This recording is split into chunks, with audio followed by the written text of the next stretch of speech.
வெற்றிவேல் வீரவேல் முருகப்பெருமானின் அருளோடு இந்த இனிய நாளை தொடங்குவோம். இந்த வீடியோல ஆவணி மாசத்தோட முக்கியத்துவத்தை பத்தி பார்க்கலாம். ஆவணி மாதத்துல நிறைய பண்டிகை நாட்கள் வருது. அதுல முதல்ல கிருஷ்ண ஜெயந்தி, அடுத்து விநாயகர் சதுர்த்தி, அடுத்து ஆவணி அவிட்டம் வருது. ஆவணி மாசத்தோட சிறப்பை ஒவ்வொன்னா பார்க்கலாம். முதல்ல கிருஷ்ண ஜெயந்தி செப்டம்பர் 4 வெள்ளிக்கிழமை வருது. கிருஷ்ணர் பிறந்த நாளை நினைவூட்டும் விதமாக இதை நம்ம கொண்டாடுறோம். அடுத்து செப்டம்பர் மாதம் 14 திங்கட்கிழமை விநாயகர் சதுர்த்தி கொண்டாடுறோம்.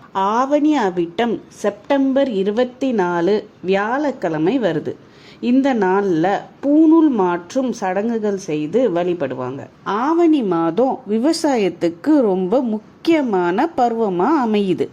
இந்த மாசத்துல விவசாயிகள் மண்ணில் இருக்க ஈரத்தன்மைக்கு ஏத்த விதைகளை செலக்ட் பண்ணி சாகுபடி பண்றாங்க. இந்த மாசத்துல நல்ல மழை பெஞ்சு எல்லாருக்கும் நல்லதே நடக்கட்டும்னு வேண்டிக்கலாம். வேலுண்டு பயமில்லை. மீண்டும் சந்திப்போம்.